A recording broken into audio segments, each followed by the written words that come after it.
అందరికీ నమస్కారం అండి. చాలా రోజుల తర్వాత మరలా కెమెరా ముందుకి వస్తున్నాను. విషయం నా దాకా వచ్చింది కాబట్టి మాత్రమే మాట్లాడుతున్నాను. నేను ఈ విషయాన్ని మళ్ళీ అప్పీల్ చేస్తున్నాను. గౌరవ రాష్ట్ర ఉప ముఖ్యమంత్రి వర్యులు జనసేన పార్టీ అధ్యక్షులు శ్రీ పవన్ కళ్యాణ్ గారికి నా రిక్వెస్ట్ ఇది. బేసిక్గా మీడియా నుంచి కొద్ది రోజులు అందరినీ దూరంగా ఉండమన్నారు కాబట్టి మేము కూడా దూరంగానే ఉన్నాం సార్. బట్ ఈరోజు ఒంగోలు లోకల్ పొలిటికల్ సిచ్యువేషన్ అనేది నా దాకా వచ్చి నన్ను ట్రోల్ చేస్తూ ఉన్నారు కాబట్టి సమాధానం చెప్పాల్సిన బాధ్యత కూడా నా దగ్గర ఉంటుంది కాబట్టి మాత్రమే నేను ఈ విషయాన్ని స్పందిస్తున్నాను. దయచేసి అన్యదా భావించొద్దు. నేను ఎప్పుడు మీ అడుగుజాడల్లో నడిచేటువంటి కార్యకర్తను కాబట్టి మీ మాటని ధిక్కరించినట్లుగా మాత్రం దీన్ని తీసుకోవద్దు. ఎవరైనా ఈ విషయాన్ని తీసుకొచ్చి మీ దగ్గర కంప్లైంట్గా పెట్టినా సరే ఈ విషయాన్ని మీరు కన్సిడర్ చేయాలి. తప్పదు, నాది నా ఆత్మగౌరవానికి సంబంధించిన అంశం కాబట్టి. అలాగే ఇప్పుడు అంశం ఏంటి అంటే, ఒంగోలులో బాలినేని శ్రీనివాసరెడ్డి గారికి దామచర్ల జనార్దన్ గారికి మధ్యలో జరుగుతున్నటువంటి ఈ పొలిటికల్ వార్ ఏదైతే ఉందో దానికి సంబంధించి రకరకాలుగా సోషల్ మీడియాలో కొందరు టీడీపీ మిత్రులు కొన్ని సలహాలు ఇస్తున్నారు జనసేన వాళ్ళకి, కొందరు జనసేన వాళ్ళు దాన్ని ఇలా డిఫెండ్ చేసుకుంటున్నారు. మధ్యలో పార్టీకి ఒక మీడియా అండ్ క్యాస్ట్కి ఒక మీడియా ఇట్లా ఉంటాయి కాబట్టి మీడియాకి సంబంధించిన మీడియా మిత్రులు కూడా ఎవరికి తెలిసినటువంటి విశ్లేషణ వాళ్ళు రాస్తూ ఉన్నారు. కానీ అసలు విషయం లోకల్గా ఉన్నటువంటి వ్యక్తిని నేను కాబట్టి నేను అటు కూటమి ఎమ్మెల్యేగా గెలిపించుకున్నటువంటి జనార్దన్ గారికి వ్యతిరేకం కాదు, ఇలా మా పార్టీలో సీనియర్ నాయకులుగా జాయిన్ అయినటువంటి బాలినేని శ్రీనివాసరెడ్డి గారికి వ్యతిరేకిని కాదు. నేను పూర్తిగా పవన్ కళ్యాణ్ గారి మనిషినే. రేపొద్దున కూటమి నుంచి బయటకు వస్తే డెఫినెట్గా జనార్దన్ గారిని వ్యతిరేకిస్తాను, కూటమి నుంచి బయటకు వస్తే డెఫినెట్గా వాసు గారిని వ్యతిరేకిస్తాను. గతంలో కూడా ఇదే చేశాను. ఇందులో ఎలాంటి డౌట్ ఎవరికి అక్కర్లేదు. క్లియర్. పవన్ కళ్యాణ్ గారి కోసం మాత్రమే రాజకీయాలు చేస్తా, ఆయన చెప్పింది మాత్రమే చేస్తా. వేరే ఇంకెవరి ఫేవరిజం నేను చూపించను, ఇది ష్యూర్.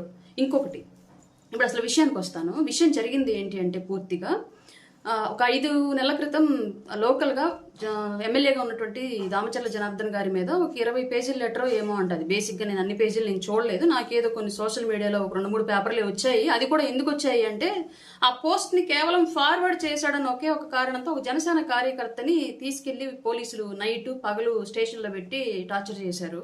ఫార్వర్డ్ చేసినందుకు మాత్రమే జనసేన కార్యకర్తని టీడీపీ వాళ్ళు కేసు పెట్టారని చెప్పేసి తీసుకెళ్లి హెరాస్ చేశారు. ఆ కేసు నేను డిఎస్పీ గారి దగ్గరికి వెళ్ళి కూర్చొని ఆయనకి బతిలాడుకొని సర్ది చెప్పుకుని ఏదో విధంగా దాని గురించి మాట్లాడుకొని తెచ్చుకున్నాను కాబట్టి అది నేను ప్రత్యక్ష అక్కడ ఉన్నటువంటి సాక్షిని కాబట్టి మాత్రమే తెలుసు నాకు ఆ విషయం. మొత్తం 21 పేజీల లెటర్ ఏమో తిరిగిందంట. అందులో ఈ అధికారంలోకి వచ్చిన తర్వాత జనార్దన్ గారు చేసినటువంటి అవినీతి అనేటువంటి ఒక టైటిల్ పెట్టి దాంట్లో సర్వే నంబర్లు అండ్ ల్యాండ్ డీటెయిల్స్ అండ్ ఆయన చేస్తున్నటువంటి సంసం ఏది మొత్తానికి అన్ని ఏవో మొత్తం వివరాలతో సహా తిరిగాయి అని చెప్పేసి తెలిసింది.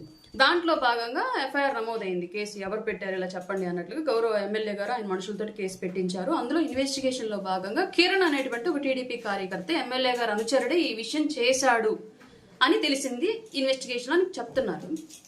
అందులో బాలినేని శ్రీనివాసరెడ్డి గారి అనుచరులైనటువంటి బొమ్మినేని మురళి, అతని పేరు బొమ్మినేని మురళి అనేటువంటి వ్యక్తి, ఈ కిరణ్ ఫ్రెండ్స్, పార్టీలకు అతీతంగా వీళ్ళిద్దరు ఫ్రెండ్స్ అంట. ఇతను కూడా ఈ కిరణ్ టీడీపీ కార్యకర్త కిరణ్ చేస్తున్నటువంటి ఈ సంఘటన జరిగేటప్పుడు పక్కన ఇతను కూడా ఉన్నాడు. అతనితో పాటు దానికి అవసరమైనటువంటి అన్ని ట్రావెలింగ్స్ అతను కూడా చేశాడు. సమ్ కైండ్ కొన్ని వ్యవస్థలకి ఇతను కూడా షేర్ చేశాడు ఆ విషయాన్ని, ఇలా సర్క్యులేట్ చేయండి అన్నట్టుగా షేర్ చేశాడు. అసలు ముద్దాయి కిరణ్ అయితే సపోర్టింగ్ ముద్దాయి బొమ్మినేని మురళి కింద ఉన్నారు. వీళ్ళిద్దరు ఫ్రెండ్స్, ఇద్దరు వేరు వేరు పార్టీలు, వేరు వేరు నాయకుల యొక్క అనుచరులు. ఇది విషయం. అయితే ఆ కేసు ఇన్వెస్టిగేషన్ లో కిరణ్ ని ఎక్స్క్యూజ్ చేశారంట. మెయిన్ ముద్దాయి ఎవరున్నారు కిరణ్ అనేటువంటి వ్యక్తిని ఎక్స్క్యూజ్ చేశారు గౌరవ ఎమ్మెల్యే గారు. అండ్ మరి ఏం జరిగిందో నాకు తెలియదు. ఈ బొమ్మినేని మురళి మీద కేసు పడితే బొమ్మినేని మురళి అనేటువంటి వ్యక్తి 4 months నుంచి అబ్స్కాండ్ లో ఉండిపోయి తర్వాత హైకోర్టుకు వెళ్లి బెయిల్ తీసుకొచ్చుకొని యాంటిసిపేటరీ బెయిల్ తీసుకొచ్చుకొని తాలూకా స్టేషన్లో ఇవ్వడానికి వచ్చారు. ఒంగోలు తాలూకా పోలీస్ స్టేషన్లో అది సబ్మిట్ చేయడానికి వస్తే గౌరవ తాలూకా సిఐగా ఉన్నటువంటి విజయకృష్ణ గారు